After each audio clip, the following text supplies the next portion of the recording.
उदालगुड़ी जिला के मजुली चा बगान में एगो सनसनीखेज घटना सामने आ है। मजुली चा बगान के डिप्टी मैनेजर इम्तियाज रहमान के ऊपर काम करे वाला दो युवती के साथ शारीरिक दुष्कर्म करे के भारी आरोप उत्थापित होए के लिए देखे के मिला थे। आरोप के अनुसार बगान के बांग्ला में काम करते समय डिप्टी मैनेजर इम्तियाज रहमान दो युवती के अपन पास बुलाइला और उमन के साथ यौन उत्पीड़न शारीरिक जबरदस्ती करे के प्रयास करेला। घटना के जानकारी फैलते ही मजुली चा बगान के श्रमिक समाज में भारी आक्रोश देखे के मिलेल और स्थिति तनावपूर्ण हो जाएला। पुलिस ठीक समय में हुआ पहुंचेला और हालत के नियंत्रण करे में सक्षम होएला। प्रारंभिक जानकारी के अनुसार पुलिस शिकायत के आधार में डिप्टी मैनेजर इम्तियाज रहमान के हिरासत में लेवेला। मामला के जांच जारी है और पुलिस आगे के जानकारी जुटात है।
हमारे मजुली बागीचा के उदालगुड़ी डिस्ट्रिक्ट में जोनटा हंदन मिस्त्री साहब डिप्टी मैनेजर वो अश्लील व्यवहार करिए नाबालिग बच्चा संगे माने बेया व्यवहार माने ओरकम व्यवहार नहीं करते लगे। इदिके मोदी सरकार बोले बेटी बचाओ बेटी पढ़ाओ बेटी बचाओ, लेकिन हमारे बेटी के लिए क्यों सुरक्षा नहीं खे ऊपर से काम बोल के बांग्ला में हकाय बांग्ला में काम ए माथा घोसा ठेंग घोसा कमर घोसा एटा तो अश्लील व्यवहार होया है। और हंदर बेटी दर संगे जाते एरकम नहीं होते लगे हंदर प्रशासन के हंदर दाबी जाना ही और ओई विषय से आज हंदर धारणा करी ही जाते माने ओई दुईटा बेटी के न्याय लगे और प्रशासन जे हंदर के न्याय दिए हंदर ओटा माने आंदोलनटा राखी ही এখন प्रशासन हंदर के की जवाब दिए न्याय दिए ना नाई मैनेजर के महिला गिला के राती 8टा 9टा 10टा कहाँ पार्टी गिला ले जाए और पार्टी से उधर के घुराने अंदर अनुरोध जाते महिला गिला के अपना राती तो पार्टी में नहीं लगता लगे बांग्ला में काम नहीं देते लगे और फैक्ट्री के टाइम टेबल ठीक नहीं सकाले कखन 4 बजे से 4 बजे फजरे उधर घुमाई उठी आसे এখন रास्ता में जंगल लाइन गिला जंगल है बेटी छेना जने लाइन गिला जने माने भय है ওদের के फजरे 4 बजे हकाय और कखन जदि माने टाइम हिसाब में छुट्टी दिए এখন मुई 4 बजे धरली तो 12 बजे छुट्टी होले आ 1 बजे धरली तो राती 7 बजे छुट्टी होले ओई हिसाब में माने फैक्ट्री में व्यवहार करे और राती अवश्य এখন तो राती काम नहीं होছে मुई যখন से काम धरी सच बात बोलছি मुई যখন से काम धरी राती काम মাজুলি শাহ বাগিচা में जी घटना घटलो जोनटा नाकि हमদের डिप्टी मैनेजर हमদের মাজুলি শাহ বাগিচা के जोनटा हमদের दुईटा श्रमिक के ऊपर जी যৌন निर्यातन चलाए है ওটা बहुत एकदम लज्जाजनक घटना जेहेतु এখন तकुल ब्रिटिश भारत तथा आसाम से चली जाए है किंतु ब्रिटिश के खुकन नीति এখন तकुल हमদের শাহ বাগিচা से नहीं जाए है।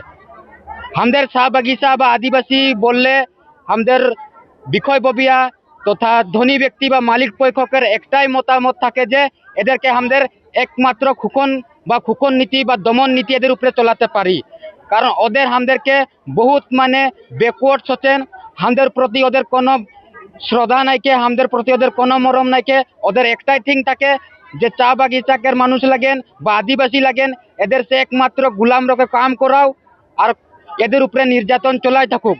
যদি ওদের हमদেরকে আজি শ্রমিক সস্তেন বা মানুষ সস্তেন তো এই জনটা যে দুইটা চক্রিকের উপরে জনটা যৌন নির্যাতন हमদের ম্যানেজার চলালো ওই বস্তু বা ওই ঘটনাটা আজি মাজুলি বাগান में নাই ঘটি থাকতে আজি এটা ঘটা কারণ বা এটাই প্রুফ হলো যে हमদের ম্যানেজমেন্ট हमদের শ্রমিক বা রাইজকের বা আদিবাসীকের উপরে ওদের কি চিন্তাধারা আহে ওটা আজ ওদের প্রমাণিত করলেন। ওটা জন্য মুই আমাদের অসম সরকার তথা আমাদের পুলিশ প্রশাসনকে একটাই দাবি জানাই যে জন ম্যানেজার আজি এই ঘটনা বা যৌন নির্যাতন করিয়ে ওর উপরে কঠোর ব্যবস্থা প্রদান করতে লাগে তথা আমাদের অসম সরকার তথা ভারত সরকার যে আমাদের ছোৱালীকেৰ উপরে নীতি নিয়ম বা যৌন নির্যাতনের উপরে নীতি নিয়ম করিয়ে ওইগুলা নীতি নিয়ম বা কঠোর আইন ওর উপরে লাগু হতে লাগে আর শাস্তি পাতে লাগে।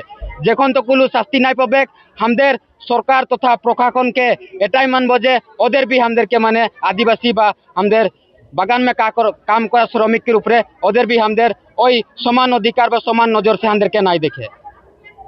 আমাৰ ইয়াতে যিটো ডিপজি মেনেজাৰে যিটো ব্যৱহাৰ কৰিলে নাবালক নহয়, ছোৱালীজনী অকণমান ধেৰে সৰু, ধৰক 18 বছৰৰ ছোৱালী।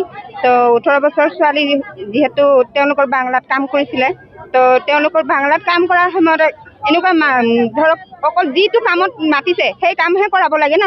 তো সেই কাম নকৰাই পেলাই তেওঁ মানে নিজৰ ব্যক্তিগত কাম কৰাব বিচাৰে।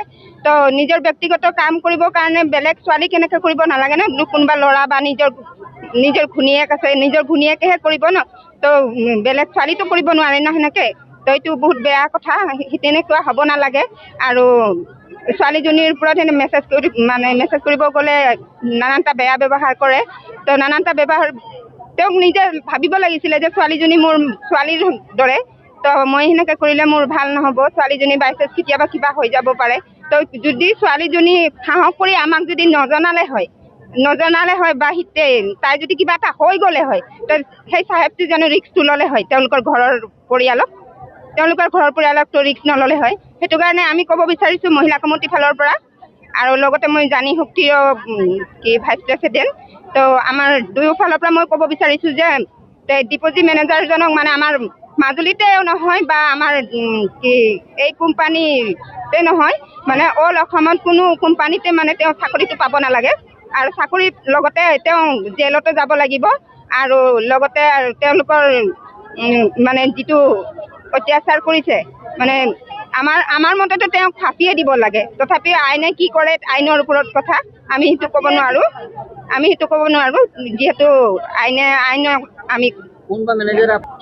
আমি ময়ো ফেক্টৰীত কাম কৰি আছিলোঁ 12 বছৰ হ'ল ফেক্টৰীত কাম কৰা। তাৰপিছতে মোৰ ঘৰৰ অসুবিধাৰ কাৰণে মই বাগানৰ ফালে গুচি গ'লোঁ। তো এনেকুৱা বেয়া ব্যৱহাৰ আমাক বৰ্তমান কৰা নাছিলে, তো বাবুবিলাকক কৰা নাছিলে। তো আৰু ফাৰ্ষ্ট ইটো মানে পাইছোঁ আৰু এনেকুৱা। হয়, আজি ৰাতিপুৱাৰ পৰা 11টামান বজাত খবৰ এটা পোৱা গৈছিলে কি এটা মলেষ্টেশ্যনৰ এটা ইনফৰ্মেশ্যন পোৱা গ'ল against deputy manager of Majuli tea estate under Harisinga PS। আৰু সেই সংক্ৰান্তে আমি আহি পালোঁ। আৰু যিহেতু এলিগেশ্যনটো এজন মহিলাৰ ওপৰত, সেইকাৰণে আমি তৎপৰভাৱে সোনকালে আমি এই মানুহজনক এতিয়ালৈকে এপ্ৰিহেণ্ড কৰি আটক কৰিছোঁ, এৰেষ্ট কৰিছোঁ। আৰু এতিয়া ভুক্তভোগীয়ে যি ধৰণে কেছ দিব তাৰ ওপৰত তদন্ত কৰা হ'ব। কি নাম তেখেতৰ? এতিয়া ভিক্টিমৰ একচুৱেলি এইজটো এচাৰ্টেন কৰিব পৰা নাই কাৰণে মই আপোনালোকৰ নামটো দিব নোৱাৰিম। আৰু কিবা তেখেতৰ আৰু এলিগেশ্যন আছে বুলি কৈছিলে আগতে? এতিয়া বৰ্তমানলৈকে এজনে দিছে, আৰু যদি কিবা আছে এইটো আমি ইনভেষ্টিগেশ্যনত। মেনেজাৰ মানুহটো ইমতিয়াজ ৰহমান। পুলিচে আপোনালোকে কেনেকুৱা ধৰণে আগবাঢ়িছে? এতিয়া বৰ্তমানটো জাষ্ট ইনিচিয়েল ষ্টেজে আছে, জাষ্ট এতিয়া এজাহাৰ হেৰিহে দিবহে ভিক্টিমে, তাৰপিছত তদন্তটো হ'ব। যিহেতু বাগানৰ মানুহখিনি আহিছে, তেওঁলোকক কি এচুৰেঞ্চ দিলে বা তেখেতৰ দাবীটো এইটোৱে যাতে কেছটো ইনভেষ্টিগেশ্যনটো ভাল কৰি হয় আৰু সোনকালে মানে চাৰ্জশ্বিট বা হেৰি দিয়া যায়। মেনেজাৰজনক এতিয়া ইয়াৰ পৰা ছাছপেণ্ড কৰা হৈছে? সেইটো আপোনালোকে এই মানে বাগান কৰ্তৃপক্ষক সুধিব লাগিব। এতিয়া ইনভেষ্টিগেশ্যন চলি আছে, এইটো চাওঁ কি আছে। বৰ্তমানটো আমি এজনী বুলি শুনিছোঁ।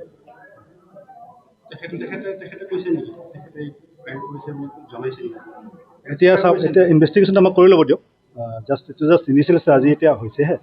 ইনভেষ্টিগেশ্যনটো আমাক কৰি ল'ব দিয়ক। কোনটো থানাৰ আণ্ডাৰত কৰিব? হৰিচিঙা PS। ঘটনাটো হয় তেতিয়াহ'লে ধাৰাটো কি হ'ব?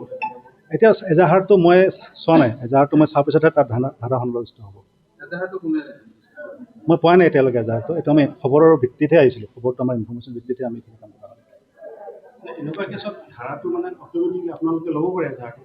এতিয়া চাওক, ডিপেণ্ড কৰিব কি যদি ভুক্তভোগীয়ে এজাহাৰ দিয়ে তেনেহ'লে তাৰ এজাহাৰৰ ভিত্তিত আমি ধাৰাটো ল'ম। যদি ভুক্তভোগীয়ে এজাহাৰ নিদিয়ে তেতিয়া আমি চমুটো ল'ব পাৰোঁ। তেখেতে আছিল মাজুলী চাহ বাগিচাৰ ফেক্টৰী মেনেজাৰ। তেখেতে কিন্তু সদায় বোলে ৰাতি মদক দ্ৰব্য খাই আহে, কেতিয়াবা ভাং খাই আহে, সদায় বোলে এনেকুৱা।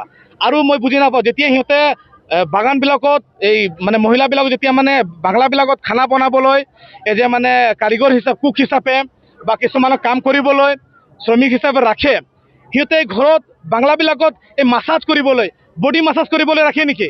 বডি মাছাজ কৰিব দিয়ে, কেতিয়াবা ভৰি মালিচ কৰিব লাগে, কেতিয়াবা মূৰ মালিচ কৰিব লাগে, কেতিয়াবা হাত মালিচ কৰিব লাগে। এই মাছাজ কি হয়? এইটো মাছাজ চেণ্টাৰ নহয়তো, এইটো হয় সিহঁতে শ্ৰম কৰি খাবলৈ এটা জাগা হয় বা এইটো এটা জীৱিকা কৰ্ম কৰাৰ কাৰণে এটা স্থান হয়। তাতে মাছাজ কৰি এইটো মাছাজ চেণ্টাৰ নহয়। সেইকাৰণে আমি মালিক পক্ষক বা তথা চাহেবক আমি জনাই দি আছোঁ যাতে মানে এইবিলাকৰ পৰা আমাৰ শ্ৰমিকক বঞ্চিত কৰি ৰাখে, আমাৰ আদিবাসী জনগোষ্ঠীক বঞ্চিত কৰি ৰাখে। এইবিলাকত এই মাছাজ কৰা, এই ভৰি মালিচ কৰা, এই মূৰ ঘঁহি দিয়া, এই পিঠ ঘঁহি দিয়া, এইবিলাক কৰিব নালাগে। আৰু অনাগত দিনত যাতে এই বাংলাবিলাকত মানে কোনো ধৰণৰ মহিলা আৰু কোনো ধৰণৰ স্ত্ৰীক যাতে অন্তৰ্ভুক্ত নকৰে, তাতে কোনো ধৰণৰ কাম কাজৰ কাৰণে তাতে শ্ৰমে নিদিয়ে, সেইটো আমি চাহাবক আমি অনুৰোধ জনাই আছোঁ। আৰু লগে লগে এই যোনটো মেনেজাৰ, যোনটো চাহেবে এইটো ঘটনাটো কৰিছে, তেখেতে যাতে অকল এপিপিএল বাগানতে নহয়, কোম্পানীতে নহয়, অসমৰ কোনো ধৰণৰ বাগানত তেখেতে মানে চাকৰি পাব নালাগে। তেখেতৰ অৱস্থা দুৰৱস্থা হ'ব লাগে, কাৰণ তেখেতে বুজি পাব লাগে তেখেতে কি ডাঙৰ ভুল কৰিছে। আৰু এই ভুলৰ তেখেতে প্ৰায়শ্চিত পাব লাগিব, সাজা পাব লাগিব। এইটো আমাৰ আশা, সদৌ আদিবাসী ছাত্ৰ সন্থা আশাৰ দাবী হয়। ৰাতিপুৱা ভাগতে ডেপুটি মাজুলী চাহ বাগিচাৰ ডেপুটি মেনেজাৰৰ বাংগলত আমাৰ চাহ শ্ৰমিকৰ ছোৱালী দুজনী কাম কৰিবলৈ যায়। কিন্তু আমি কাম কৰি থকা অৱস্থাত আমি ইতিমধ্যে ছোৱালী দুজনীৰ পৰা আমি গম পালোঁ তেওঁলোকে ঘৰত আহি ক'লে, যাৰ কাৰণে আজি আমি মাজুলী চাহ বাগিচাৰ যিখিনি কাৰ্যালয় আমি ইয়াতে উপস্থিত হৈ আমি প্ৰতিবাদ কৰিবলৈ আমি বাধ্য হৈছোঁ যে ডেপুটি মেনেজাৰ গৰাকীয়ে কি কৰিছে, এই ছোৱালী দুজনীগৰাকীক এটেম্প টু ৰেপ কৰিবলৈ বিচাৰিছিলে। আৰু এই কথাটো আমি আমাৰ চাহ বাগিচাৰ ACMS হওক, আমি অসম চাহ জনজাতি ছাত্ৰ সন্থাই হওক, লগতে আশাই হওক, আমাৰ যিখিনি আমাৰ দল সংগঠন আছে, এই গোটেইখিনি কথা আমি গম পাই আমি দল সংগঠনবিলাকে আৰু স্থানীয় ৰাইজে ওলাই আহি আমি ইয়াৰ বিৰুদ্ধে আমি প্ৰতিবাদ কৰিছোঁ। আৰু যিখিনি কৰ্মকাণ্ড কৰিছে ডেপুটি মেনেজাৰ গৰাকীয়ে, ইমতিহাজ ৰহমান নামৰ ব্যক্তিজনে, এই ব্যক্তিজনে যাতে কোনো কাৰণতে তেওঁ যাতে হাৰি নাযায়, তাৰ কাৰণে আমি অসম চাহ জনজাতি ছাত্ৰ সন্থাই আমাৰ যিখিনি আমাৰ প্ৰশাসন আছে, আমি প্ৰশাসনক আমি দাবী জনাইছোঁ যাতে তেওঁলোকে আইনগতভাৱে যাতে ব্যৱস্থা গ্ৰহণ কৰে। আৰু আজিকালি আমি গম পাওঁ যে ছোৱালী দুজনী এতিয়া আজিৰ তাৰিখত আমি গম পাওঁ যিটো নেকি এক্ট এটা, যিটো আইন বা এটা যি ল' এটা পাছ কৰা হৈছে, এই ল'ৰ মতে যদি কোনো ছোৱালীক বা কোনো মানে ভণ্টিক যদি এটেম্প টু ৰেপ কৰা হয়, তো পক্সো যিটো নেকি ধাৰা এইটো লাগু হয়। আৰু যাৰ কাৰণে আমি প্ৰশাসনক অনুৰোধ জনাইছোঁ যাতে এই পক্সোৰ যিটো নেকি ধাৰা, এই ধাৰাৰ অধীনতে যাতে এই দোষী যাতে শাস্তি পাব লাগে আইনগতভাৱে, তাৰ বাবে আমি অসম চাহ জনজাতি ছাত্ৰ সন্থা ৮ ছাত্ৰৰ পৰা আমি অনুৰোধ জনাইছোঁ।